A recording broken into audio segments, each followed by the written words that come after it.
Every trader I've ever met says that they want this badly.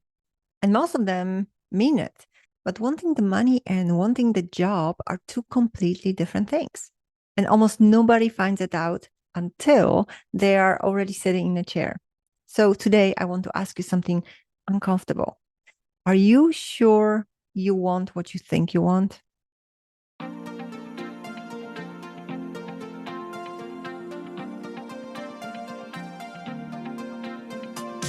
You are listening to the Confidence in Trading podcast.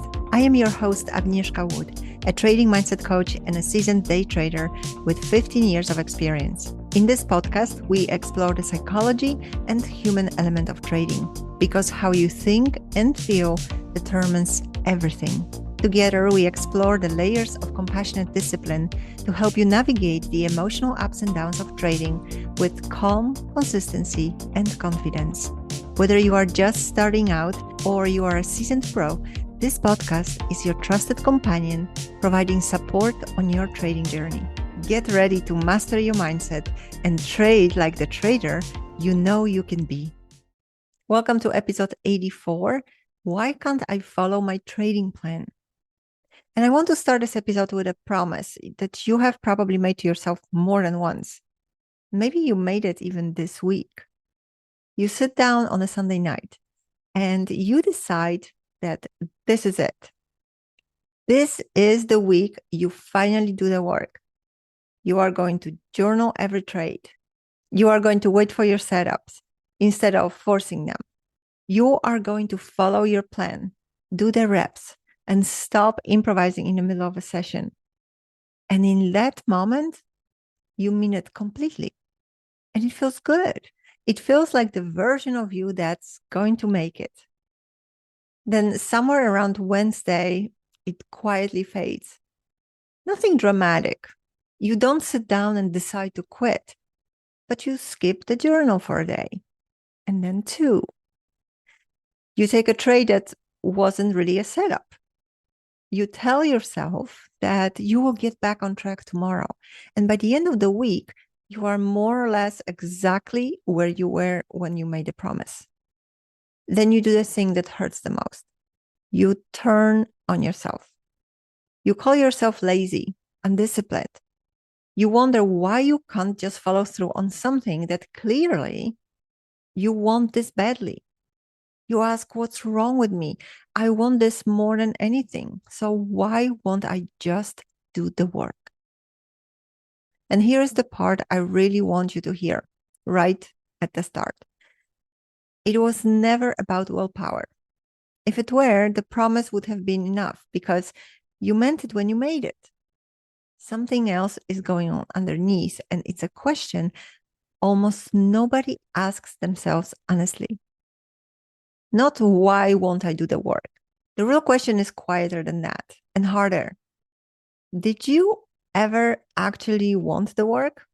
Or did you only want what the work was supposed to give you? And that's what we are talking about today. So let me explain what I mean, because from where you are standing, these two things might look like the same thing, but they are not. There is a difference between wishing for a result and wanting to do the job. Wishing is easy. Wishing feels like motivation, and it costs you nothing. Wanting is something else. Wanting means you are willing to sit in front of uncertainty day after day and do quiet, unglamorous work that very often gives you nothing back for a long time. When most people come to trading, they are wishing. And I understand that. Maybe you wished for the freedom, not answering to anyone, working from anywhere, owning your own time. Maybe you wish to prove something to yourself or maybe to somebody who once doubted you. Or maybe you wished for the money and everything you believed it would finally let you stop worrying about. None of those wishes are wrong. They're human. And I've had every one of them myself. But not one of them is the same as wanting to do the actual job. And here is the trap, because the wish is so strong, you assume the wanting comes with it. You assume that if you want the outcome badly enough, you will naturally do whatever it takes to get there. But that's not how it works. When the job turns out to be what it really is, slow and repetitive and uncertain, the wanting quietly disappears. What doesn't disappear is the money you have already spent and the pride you've already committed. So you stay in a chair, wishing, long after the wanting is gone. And I want to say something honest about this profession because I think you deserve to hear it plainly. Trading is brutally hard. Most people who attempt it anywhere with any teacher don't make it. And that's not pessimism. It's just the reality of what this is. And I don't think most people fail because they lacked the discipline to chase what they wanted. I think most people fail because they never actually wanted this. They wanted what it was going to give them. Now, think about why this job in particular makes it so easy to confuse the two. There is no boss telling you you're doing well. There are no fixed hours. There's no team, no structure, nobody watching whether you did the work today or not. It's just you, the market, and a feedback loop that is delayed, noisy, and often completely unfair in the short term. In almost any other job, effort and reward roughly line up. You put in the hours, you see something for it. In trading, they come apart for long stretches at a time, which means the wish can survive for months, even years, after the wanting has quietly died. Nothing in your environment will tell you the difference. You have to notice it yourself. So let's talk about why following through is so difficult in this one specific arena. Because I think if you understand it, you will stop taking your own struggle as evidence that there must be something wrong with you. The first reason is the gap itself. Everyone wants to be profitable. Almost nobody wants the daily reps. And that's not a character flaw, it's built into the situation. Willpower is made for short bursts. And this is not a short burst. So when you try to close the gap with sheer force, you lose. And then you blame yourself for losing. It's the same trap that I wrote about in the blog last week, in the piece on the hard worker, why doing nothing feels like failure. The hard worker is convinced the answer is always to do more, when so much of the real work here is restraint and reps that don't feel productive at all. The second reason is that the scoreboard lies to you. Following through when you are winning is easy. Anybody can do the work when the P&L is rewarding them for it. The hard part, the part that actually separates people, is doing the work on the day that the screen gives you nothing back. When you did everything right and still lost. When you followed your plan perfectly and the market didn't care. In those moments, your follow-through can't run on results because there are no results yet. It has to run on something inside you that the market will not hand over. And that's exactly why so many people quit the process right before it would have started paying them. And the third reason is the one I want you to sit with, because it's where we are going next time. Following through is really just keeping a promise to yourself when nobody is watching and nothing is paying off yet. That's it. That's the whole thing. Now, I want to talk about what I actually see because I sit with traders in this exact place all the time. When I watch someone struggling, I don't see somebody who is weak or lazy or not cut out for this. I see potential. I mean that literally, not as encouragement. I can usually see what they are capable of before they can see it themselves. And I've watched what happens when somebody finally feels that a person believes in them. Something shifts. They keep going on a day they would have stopped. So when a student of mine hits resistance and can't move, I don't back away. I stay there and I keep believing in them out loud until they can do it for themselves. And at the same time, I refuse to lie to them. Because if I only encouraged you, I would be a very nice coach who was quietly betraying you. So I also say the thing nobody wants to hear. Without the work, there are no results. Not fewer results, none. There is no version of this where you skip the reps and the market rewards you anyway. And if you are not doing the work, no amount of belief from me or from anyone is going to change what shows up in your account. I am honest with the people I work with, and sometimes I'm hard. I hold up the mirror and I'll tell you, they don't always enjoy what they see in it. I don't tell people what they want to hear. I tell them what they need to hear. And that's not me being harsh. That's me refusing to waste your time and refusing to take the belief I have in you and turn it into flattery. That's what compassion and discipline actually is. Not soft, not cruel. It's caring about somebody enough to tell them the truth and believing in them enough to hold the line while they do something difficult. And I'm not only describing what I do for my traders, I'm describing what you have to learn as a trader to do for yourself. Because you are already doing one half of it, and it's the wrong half. When you skip the journal, you let yourself off the hook.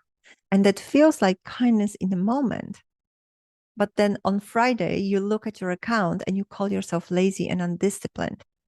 And maybe that feels like discipline. But look at what actually happened. You were soft where you needed the truth, and you were cruel where you needed belief. It's completely backwards. And you have probably been doing that for years. Being compassionate with yourself doesn't mean going easy on yourself. It means paying attention to how you actually feel without contempt for it. Noticing that you are tired or scared, or that the resistance you feel on a Wednesday is real and it means something. That's information, and you can't work with the information you refuse to look at. And being disciplined with yourself doesn't mean beating yourself up. It means telling yourself the truth even when it's uncomfortable. Admitting you didn't do the work without the story about why it wasn't your fault. Admitting you took that trade because you were bored, not because it was there. Holding up the mirror for yourself and not looking away. Compassion without the truth is just comfort. And truth without compassion is just cruelty. And you have already proven to yourself that cruelty doesn't work because you've tried it every Friday for years. You need both. You need to be the person who believes in you and the person who won't let you lie to yourself. And most people can only be one at a time. Now, I said that being cruel to yourself hasn't worked. I want to tell you why, because the reason is genuinely good news and most people miss it. A lot of why you behave the way you do at the screen is wiring. It really is. Those responses were built into you by real experiences and they run automatically, faster than thought. That's why forcing yourself has never worked. You've been trying to outmuscle something that isn't listening to arguments. But wiring is not fate. That's the entire point. The brain that learned those responses can learn nuance. That's the work I do with traders, and it's not mystical. It's reps. It's doing the thing again deliberately, especially on the days when the market gives you nothing back for it. That's how the wiring changes, slowly, quietly, and then permanently. So when I say it comes down to follow through, I'm not saying try harder. I'm saying the following through is the wiring. The boring reps on the day nothing pays you back are not what you do while you wait to become a different trader. They are the thing that makes you one. But here's the practical problem, and I don't want to leave you with insight and nothing to do with it. If the wiring only changes through reps, and the reps often pay you nothing, then what keeps you going? Motivation won't. Motivation runs on results, and results aren't coming yet. This is the exact place where good intentions die on a Wednesday. So you need a scoreboard that tells you the truth. Right now, you have one number measuring your day, and it's the P&L. And the P&L is a liar in the short term. It will tell you that you failed on a day you executed perfectly, and it will tell you that you succeeded on a day you broke every rule you have and got lucky. If that's the only scoreboard you have, then you are letting the market decide how you feel about yourself. And the market doesn't know anything about you. So build a second one. It doesn't need to be complicated. At the end of every session, before you look at the money, you answer one question in writing. Did I do what I said I would do today? Yes or no? That's it. Not was I profitable? Not was I happy with the outcome? Did I keep my word to myself? Yes or no? Pick 1 or 3 things that are entirely inside your control. Maybe it's that you only took trades that matched your setup. Maybe it's that you journaled every trade. Maybe it's simply that you stopped at the time you said you would stop. Whatever they are, they have to be things the market can't take away from you. And then you mark them, honestly, every single day. And here is what that does. On a day when you executed perfectly and still lost money, the P&L says you failed, and your scoreboard says you won. And it's right. That's a win.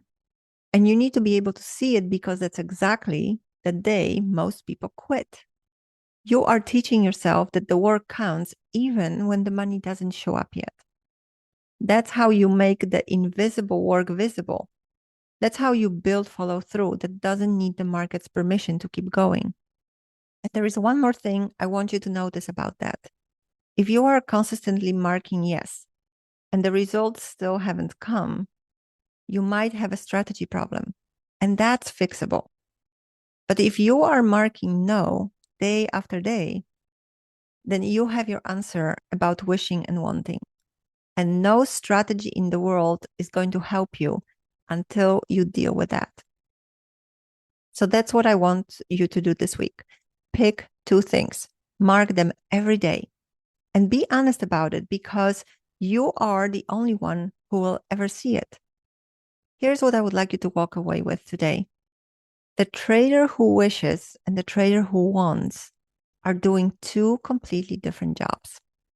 One is waiting for the outcome to show up. The other is quietly doing the work, whether outcome shows up today or not. And only one of them is actually trading. That's not a reason to feel ashamed of yourself. It's a fork in the road, and you get to choose which one you are on. Not once, in some dramatic moment of transformation. This week, next week. It's the small choices nobody sees you make. And that's where I want to pick things up next time, because keeping your word to yourself when the scoreboard is blank and nobody would ever know if you didn't has a name. It's called integrity. And it turns out that almost everything that goes wrong at the screen can be traced back to it. That's where we are going next time. And one last thing. If you listen today and recognize yourself not as someone who was wishing, but as someone who's genuinely ready to do the work, then stay close over the next few weeks. Something is opening soon for traders who are ready. And if that's you, I don't want you to miss it. Join my free newsletter at aheadcoach.com, or you can use the link in the description, and I will make sure you will hear about it first. I'll talk to you in the next episode, and in the meantime, do 1 rep that nobody pays you for. That's where all of this starts. Thank you so much for listening to the Confidence in Trading podcast. If today's episode resonated with you, please leave a review on Apple Podcasts and let me know what landed for you. It helps more traders find this work, and together we make a bigger impact. If you are new here, don't forget to subscribe so you can come back for the next episode, and check out some of the previous shows while you're at it. This is Agnieszka Wood from Ahead Coach. Bye for now.